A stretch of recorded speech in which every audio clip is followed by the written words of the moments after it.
Hi, Sachsenhausen, Kolonia Gwarna, Parna, Germania richtig dicker Heil, Sachsenhausen. Wirtycie jak bambusik, trupie łebki to kaktusy heil. Es lebe Kultur Kampf. Welcome to Descendant Stuff, a podcast by and for the descendants of Sachsenhausen prisoners, working together to uncover the unanswered questions of its history.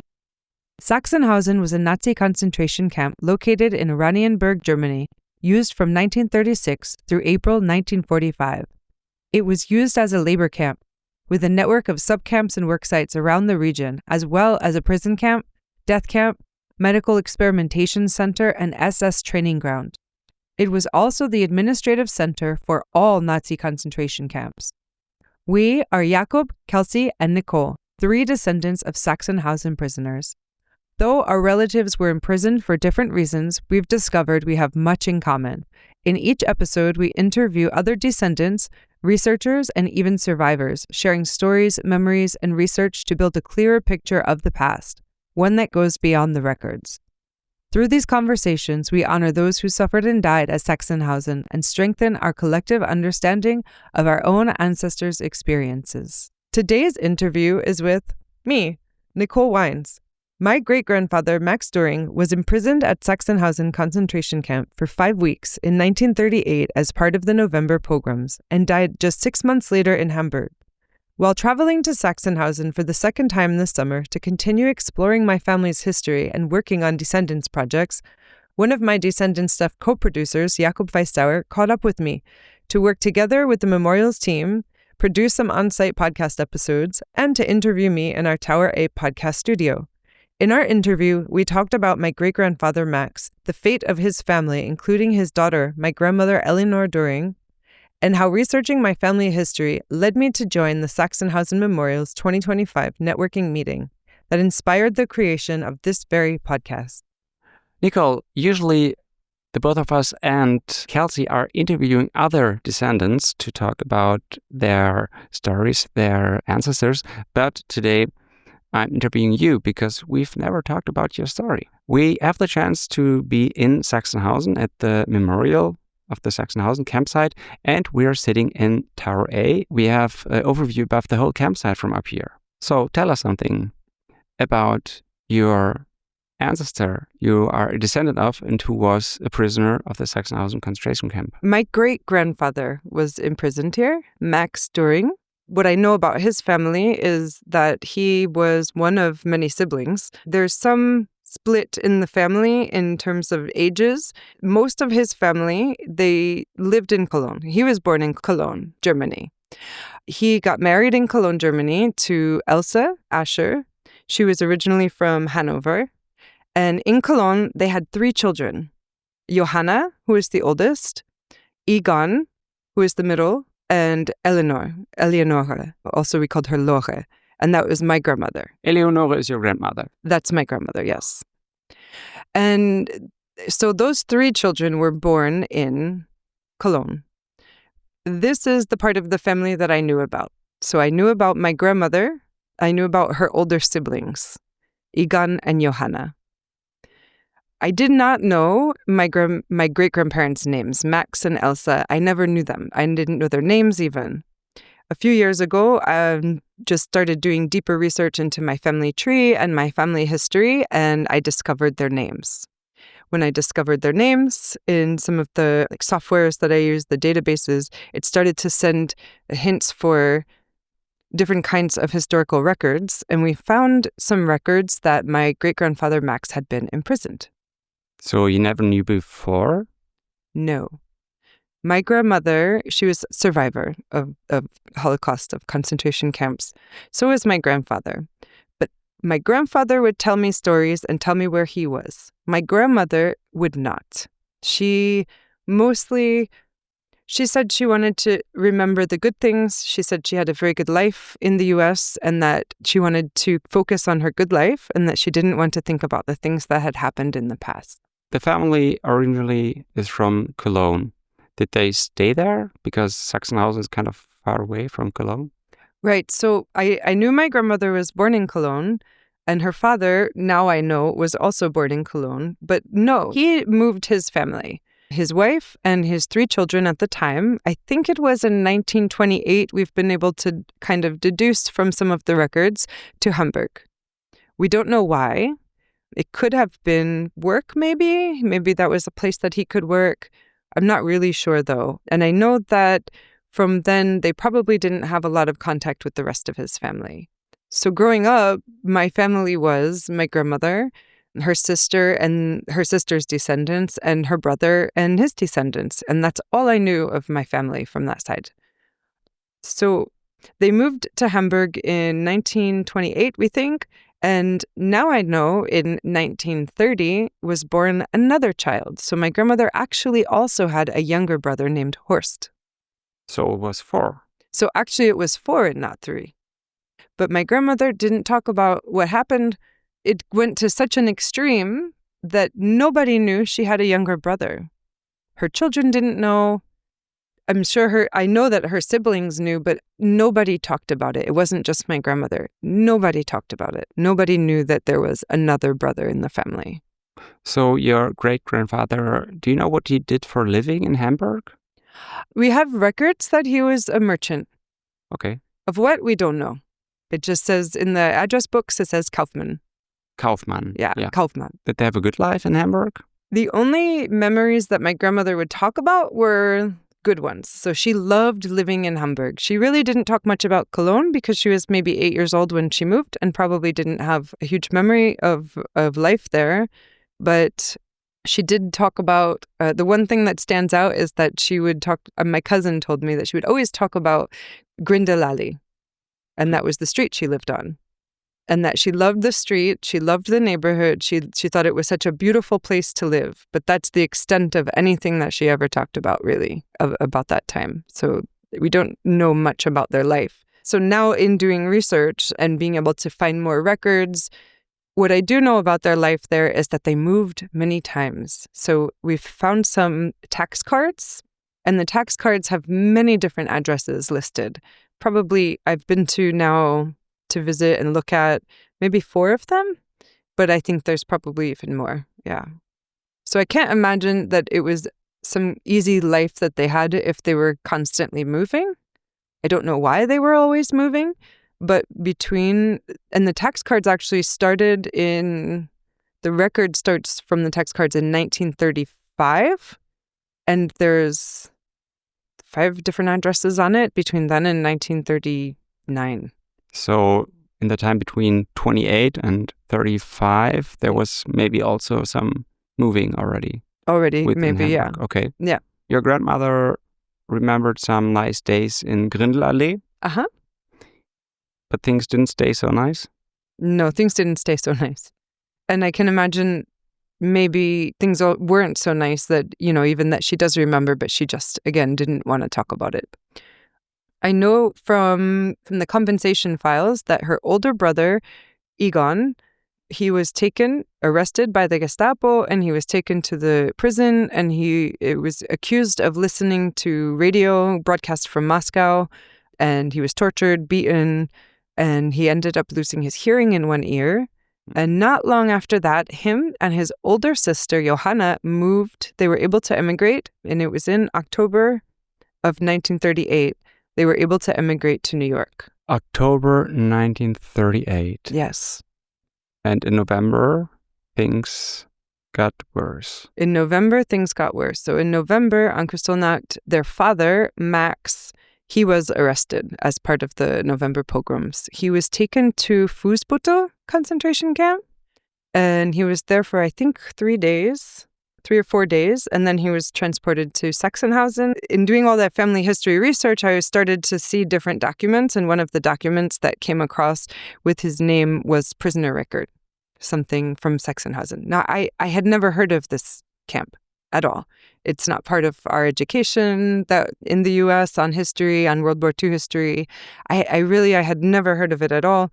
And in my mind, I'm just imagining the way that the prison record looked. I was just imagining some kind of prison. I wasn't imagining the scale of what I now understand. It's a massive concentration camp. So your great-grandfather was one of many so-called November Jews who were arrested. That's right. So it's my understanding it was about 6,300 from this who were taken to this location, to Sachsenhausen. There were many more who were taken to other camps, depending on what region they were arrested in. But those who were arrested, any Jewish men who were arrested in Hamburg, were taken to Fußbüttel and then transferred here. And maybe not all to Fußbüttel, I'm not sure, but many were.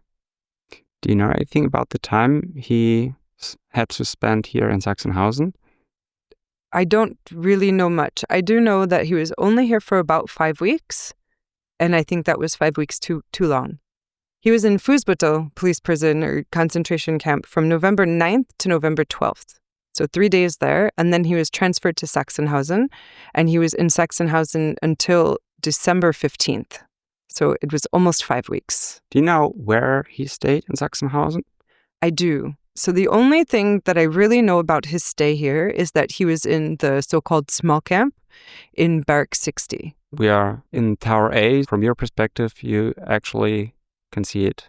Right now, yeah, I can see the area of the small camp. I can't see his barrack exactly, but I know where it is because I have been there. But really, truly, the only things that I really know for certain about his time here are the dates that he was here. And I have 2 records. One record was explained to me, and this is how they know he was in Barrack 60, was a record that showed one day before release, it was a list of who was decided to be released the next day. And then once that list was complete and signed and sent to wherever it was supposed to be sent to, then one day later, the release happens and there's a second list, and that list says who was released that day. For everybody who does not know where the small camp is, the campsite looks like a large triangle with a little square on the right bottom. And this is the so-called small camp. It was added to the camp in 38. Actually, my great-grandfather was here in 38 as well, a little bit earlier. And he is actually writing about that they're building the small camp. And something like when the Jews came to the small camp. So it was right the time when he was there as well. Yeah, so from my understanding, from what guides and the different historians have told us, that the small camp was really built specifically to hold Jewish prisoners, and that there were 6,300 prisoners taken to that small camp area in a very small number of barracks. So it was very crowded. So the density that people were packed in together. And then when you look at like the whole camp overview, the comparison of how many people were in that so-called small camp, like the density was so much bigger than in other places and in other parts of the camp, other barracks. So they really built the barracks. I think it was meant for like 200 to 300 prisoners, but there were maybe like 800 or 900 or even more sometimes in some. And yeah, I can't imagine what conditions would have been like then at that time. I really don't know anything about his time here or what he experienced, or I can't even imagine. Harry Naujok describes in his book the moment when the November Jews came to the camp, and he describes that the conditions with this day got really, really bad because there was not enough anymore from everything, because suddenly there were a lot of people more in the camp and they had to share everything. So already before it was a terrible place, and it just got worse because they were totally not equipped to have so many people here. He was here for those 4 to 5 weeks and then he was released. It's interesting. There's different stories and narratives about release of prisoners here. And I've been asked recently how his wife got him out of here. And there's a story. It seems to be a narrative that people thought that you could only be released if you were part of that group, if you could prove that you were going to immigrate. But actually, Dr. Astrid Lai, she spoke to me just a few days ago, and she was showing me the list of prisoners who were released that day was in hundreds. It really had nothing to do with having some kind of proof of immigration. What they had instead was the demand that they would immigrate. So the idea was you were going to be released, but you must leave the country. Okay. But no, they didn't leave. So he returned back to Hamburg. When he returned back, he returned home with his wife and his two younger children, my grandmother and her younger brother Horst, and actually living with a third child who was his grandchild. So Johanna, who emigrated, had left her toddler in the care of her parents and my grandmother. So there were 5 living in that apartment at the time. When did Johanna immigrate? She immigrated just 1 month before the pogroms With her brother. And she left her baby. She left her baby. That was planned. I don't know. Again, something that really was never talked about. We didn't know about this baby until recently. Somehow I found out that there was somebody in the family who knew of the baby, and that would be Johanna's daughter, who was born in America. She knew she had a younger brother who had died. And she knew her mother had a little brother also, Horst. So she had a photograph of them. And that photograph is in the U.S. Holocaust Museum, actually, of Horst, so my grandmother's youngest brother, and Kurt, her nephew, who was left in her care. So when Max returned home, that's who he returned home to. He was with his wife, his daughter Eleanor, his son Horst, and his grandson, the baby, Kurt. Okay. Yeah. In December 38. In December 15th, 1938. Okay. Yeah. What happened after December 15th? So the next piece of data that I have is that he died on June 1st, 1939, so 5.5 months later. He died 5.5 months later in the hospital, in an Israelite hospital, on the same street where they lived, just about 2 blocks away. I don't know how long he was in the hospital for. His death certificate says that he died of stomach cancer. Mm-hmm.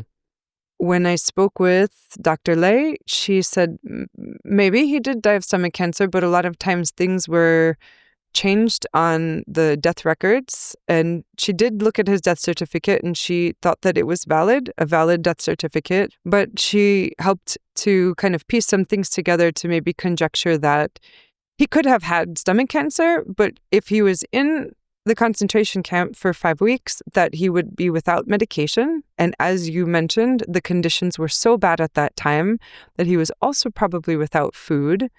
And then the conditions for any group of prisoners, but also for that particular group, the idea of the torture that people went through, it's very not just possible, but likely that he endured some kinds of beatings or physical torture that could have either exacerbated the illness, along with not getting whatever kind of medical treatment he may have already been getting. The official cause of death as stomach cancer, but a conjectured cause of death as actually it being related to the torture that he experienced when he was in the camp in Sachsenhausen.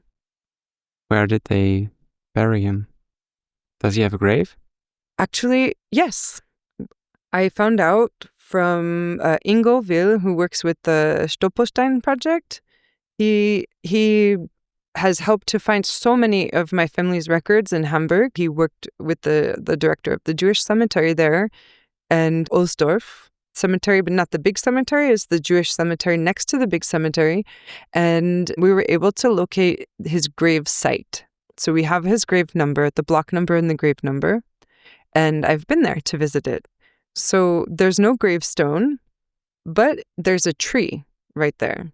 And so I kind of think of that tree as his marker. And me and my family, we left some stones for him for now. And we hope to one day get him a headstone as well. So your great-grandfather died, Yes. 39. So there was his wife. There were still 2 children. Yes. Including your grandmother. Yes. And a grandchild. Yes. So at that time, my grandmother would be 19 years old. Her younger brother, Horst, would be 9.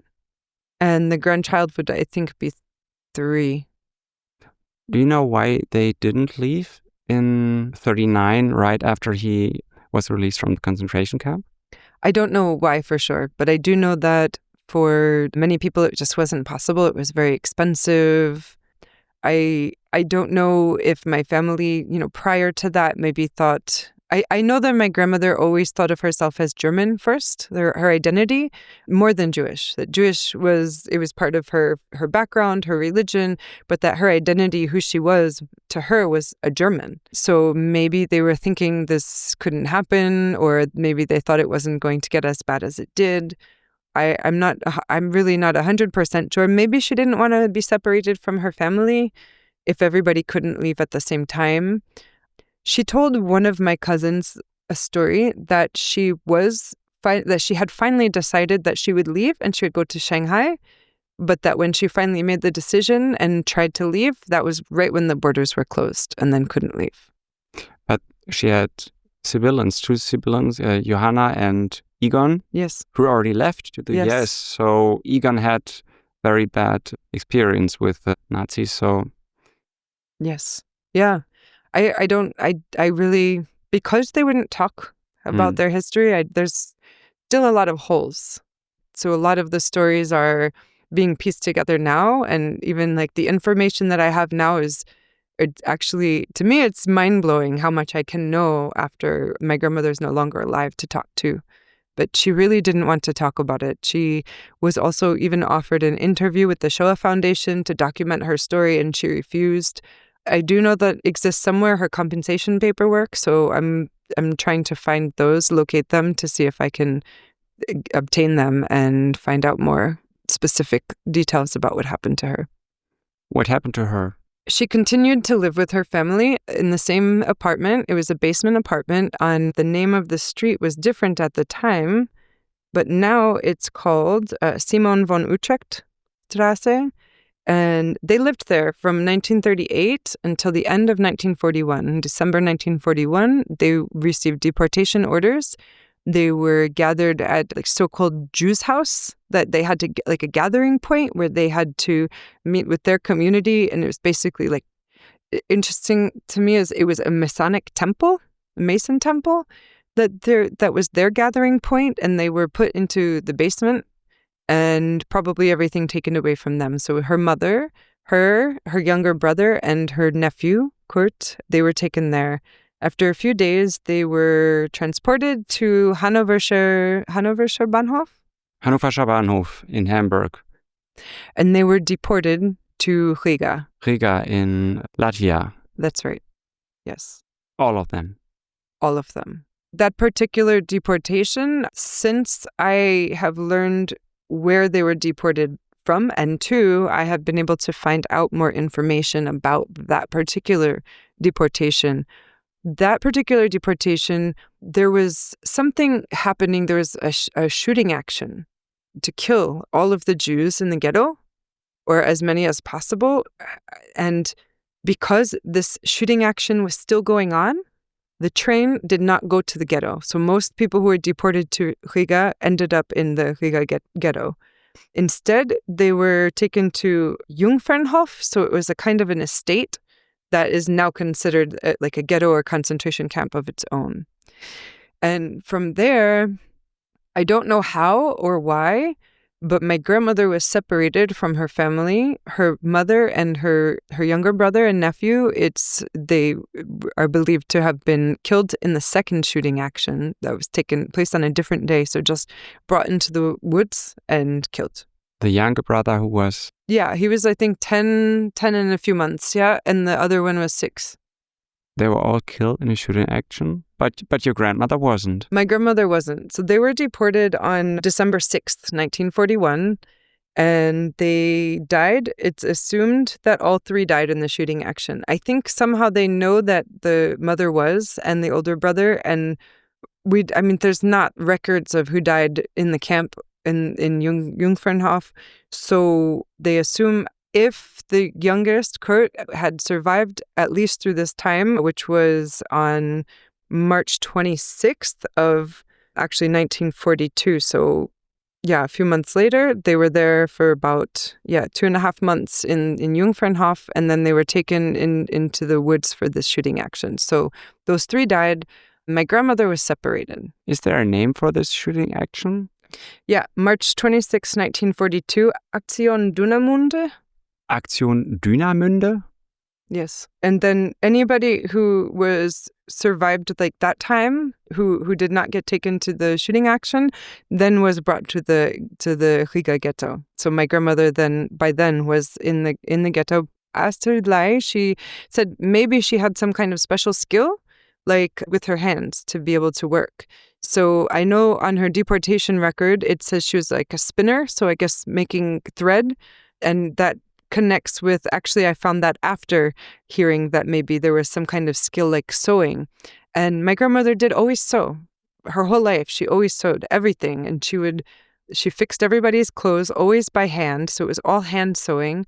She fixed clothes. She altered clothes. She would buy any kind of clothes that she liked. If it didn't fit her, it never mattered because she knew she could make it fit her. So it's conjectured story, but it's a story that makes sense, that maybe at some point she was taken because of like a skill like that, to have to work, say maybe like sewing something onto uniforms for the soldiers or in some factory somewhere. And she was also old enough to work. So she was 20 years old. She wasn't 6 years old. It's an assumption, but it's, for some reason, it wasn't her. So that particular deportation, there were 915 people within that deportation, mostly from Hamburg, and some were picked up along the way also, including the rabbi from the school that Egon and Horst went to, and Horst was still going to at that time, Rabbi Josef Karlebach. And so actually it was a little bit comforting to learn his story and know that he just remained in like he gave some kind of protective care to his former students and to his community. So I know my family says that they were not religious, but I do know that the boys went to that school and that this was their rabbi from their community that they belonged to. So, I can assume that somehow they were also together in that time. And yeah, he did not survive, but my grandmother was one of 23 or 25 people who survived. It was very few people. Out of 900. Out of, 915. She was placed in Riga ghetto? Yes, at that time. Yeah. And later? I found out recently, I have been able to find some references to where she was taken after that. So she was taken to Stutthof concentration camp. I don't have the files yet, but I did find out that they exist. So I'm going to go to the U.S. Holocaust Museum. You can't get the files digitally, but I can go and I can request the microfilm. And I know even the numbers, like the range. So they've kind of given that information of the Jewish prisoners are within a specific range. So I don't think it will be very difficult to obtain once I'm there. So I still have more to uncover. But yeah, that's where she was taken. And I know that all of the concentration camps were terrible places. But it's when I tell people that she was taken there, I see them, they shudder usually. Like this, if you were going to be taken anywhere, that this was like one of the worst. I can't imagine that anywhere wasn't one of the worst. But if the people are telling me that, then I can understand why my grandmother never wanted to talk about what happened to her, because it really was, it had to be something very terrible. Yeah. But she survived Stutthof. She did. She survived Stutthof. She was liberated by the Red Army. There's some memory that a spouse of a cousin told me that she told her that once she was liberated, she was on a bus and taken, they were trying to cross the border, she was taken off the bus by Soviet soldiers.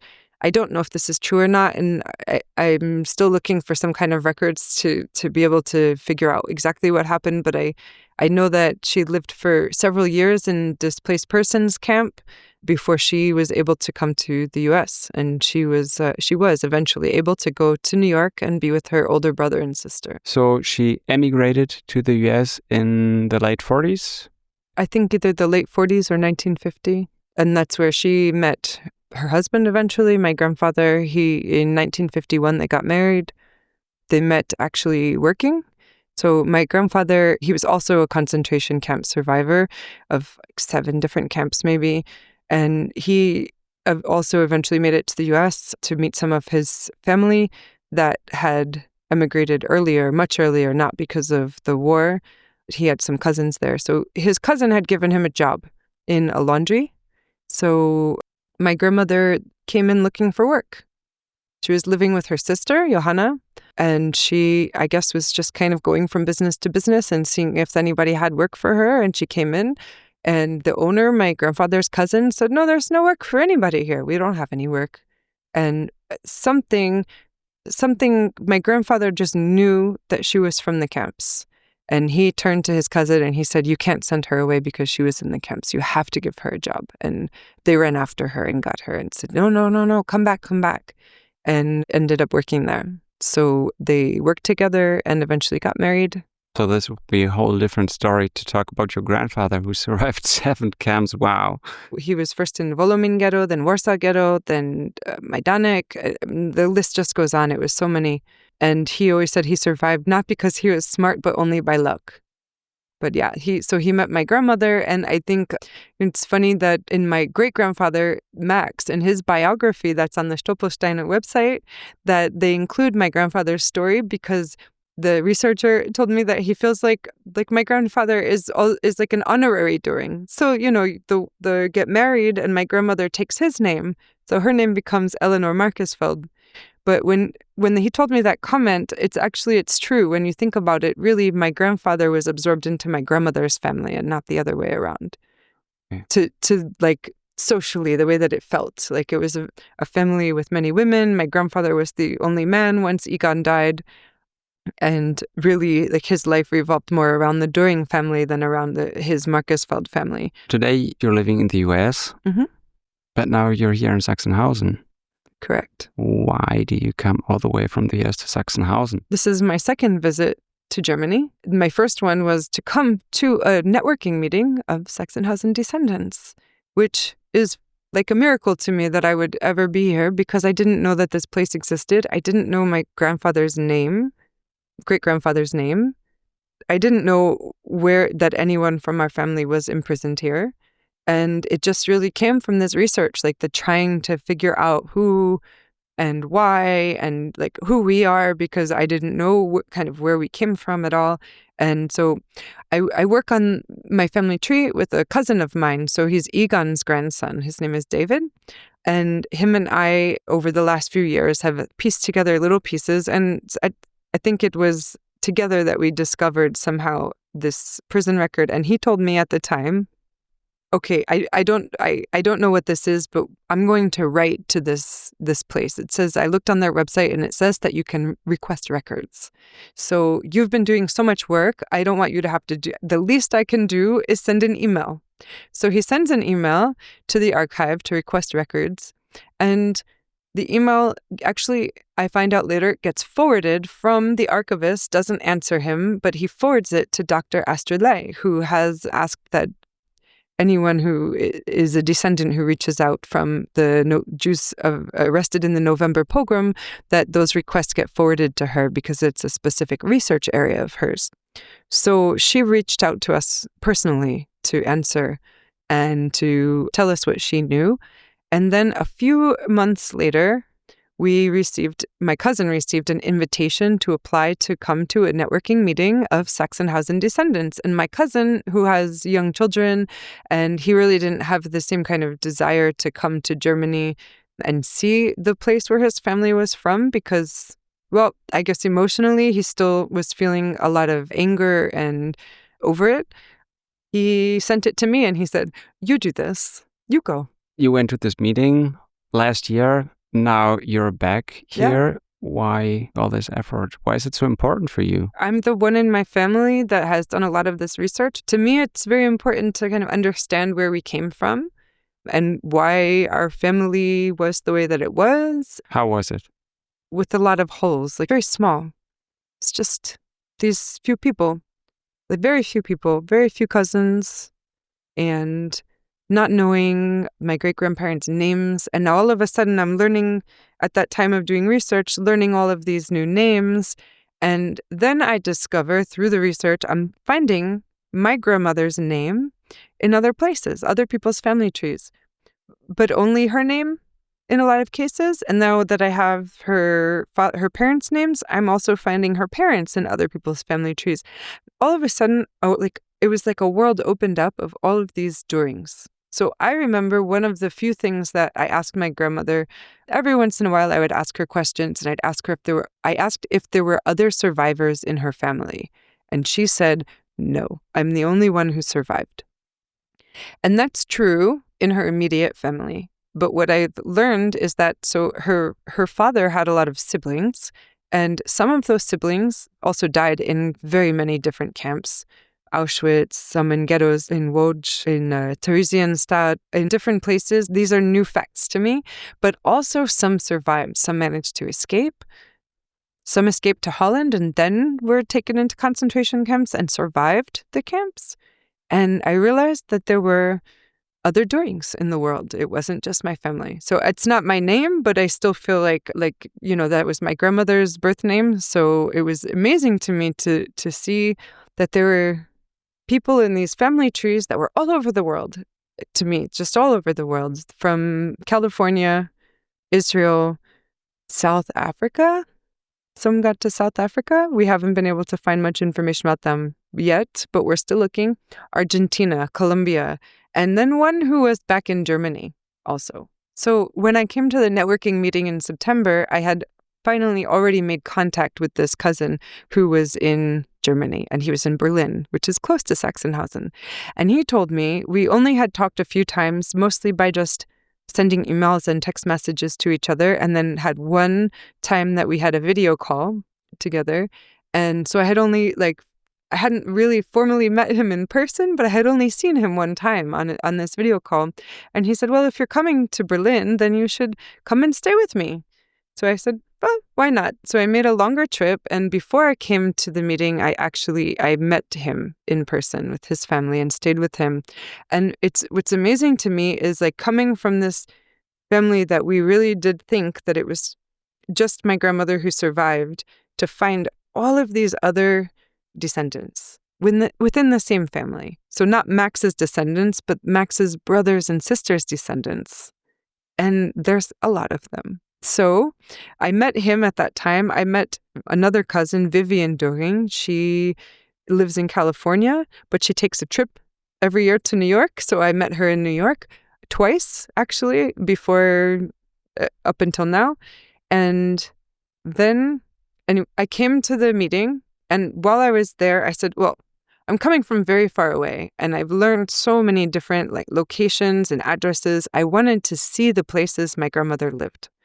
And Max, who was here in Sachsenhausen. So I made that first trip. I stayed for about 3.5 weeks. I went from Berlin to Cologne, where my grandmother was born.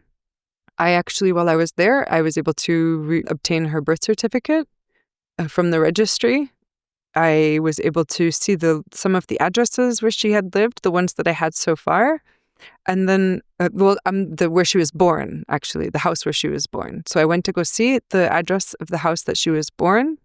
And then I went to Hamburg, and I was able to go to some of the addresses where she lived, and then also to the Hannoverscher Bahnhof, where she was deported from. So something that was amazing to me was to see my family's names on a memorial there.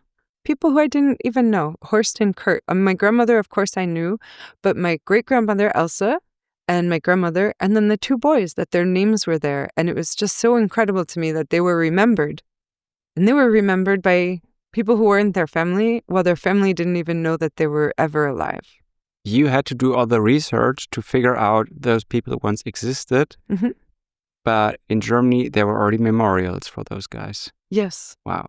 And because of that, I think it was a lot of the help that I got was from researchers in Germany and friends like you who were able to kind of help me piece some of it together and find it. When you're on the campsite, like today, yeah, what does it mean to you to be at the campsite? To me, it's a miracle that I can even be here. This is a place where my great-grandfather was taken as a prisoner, as part of a plan to make a whole people disappear, right? And I know that there's many different groups of prisoners. There's so much that I've learned about that and the whole system of concentration camps and imprisonment and forced labor. But in the case of certain prisoners like Roma and Sinti, homosexuals and Jews, the idea was that they were subhuman, that they weren't even at the level of human. And so to me, it's like almost like some form of proof that it didn't work. They wanted to get rid of them and it didn't work. Like the idea that I could come here because I want to come here, I choose to come here, I made a decision to come here, and that I can walk on the grounds that he was not here out of choice, right? He was a prisoner, but I have the opportunity to come here and to learn about it. I think it's very important to me. It's filling in holes in my family history. There was like this little tiny family on the east coast of the US, mostly in New York. All of a sudden, there's this whole new world of people from around the world who now I know. And it's important to me personally to keep coming back here because, or why I'm here a second time, is because I want to continue this work. And I think of it like as a central point that I can do this work from and meet other descendants. And by meeting other descendants and researchers, it helps to fill in some holes that still exist and help to connect different parts of the story in ways that I couldn't do if I just had a document in my hand. Also, so this particular trip, so like you said, I left in September and now here we are, it's like we're in July, so almost 3/4 of a year later, and I came back. And I came back because actually we had a Düring family reunion in Cologne. And I had the same thought that if I was coming for a reunion, I shouldn't just come for like a couple of days, just like when I came for the meeting, I didn't want to come for a couple of days.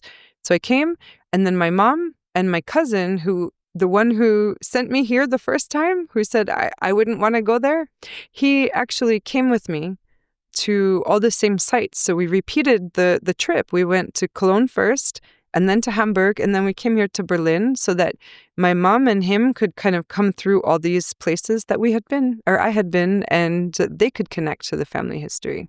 What do you think about the future of this campsite and descendants and this campsite? I have hope that it is going to be like a central place for descendants or work with descendants. So as a lot of survivors are no longer alive, and as the ones who are left are starting to, they're very, very old and they won't be with us forever. I know that the work on education and memorialization is shifting, and that a lot of memorials, a lot of them don't know what to do with that shift or how to handle that shift. And I think it's important that I continue to come here because I'm one of the descendants that has an interest in working on that, has an interest in working on education projects and memory projects, memorialization projects, and family history projects that help people to uncover about their family stories too.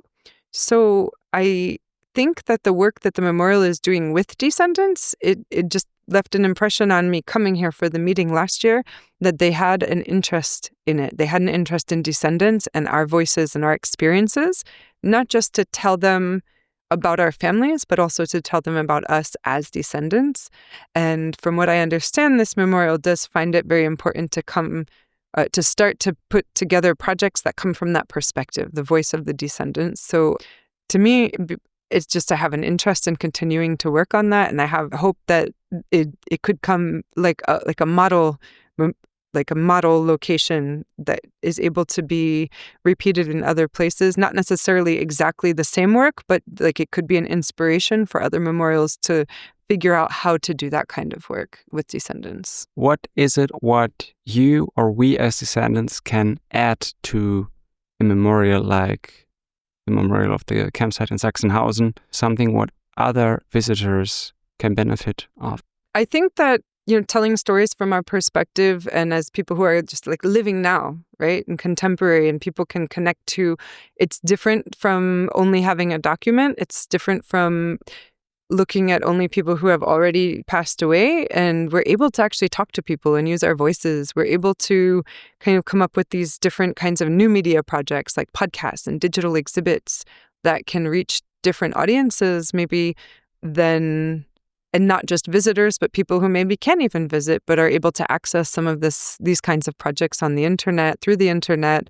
And from our experience, I know that it's actually helping to connect some descendants. So we've had people reach out to us who are descendants who they came across our podcast, and so they want to get involved or give interviews and tell their stories.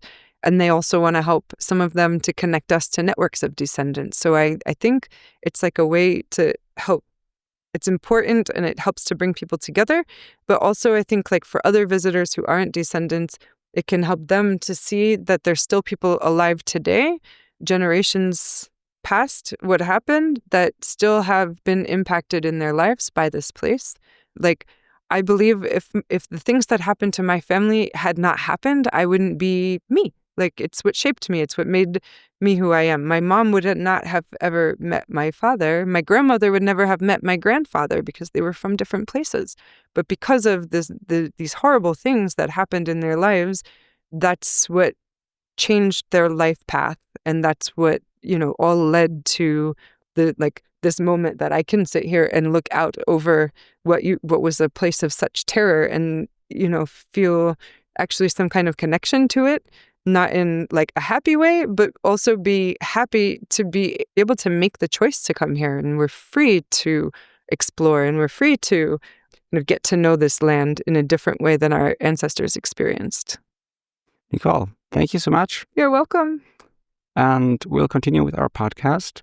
I think there are a lot of descendants who don't really know that they actually are descendants from prisoners of concentration camps. And they're very welcome to reach out to us so we could talk with them. That's right. Bye-bye. Thank you. Thanks for taking your time. Heil Sachsenhausen. A jak będę jutro wzdychał lewą nóżką, ci zawtikam. Heil, es lebe Kulturkampf.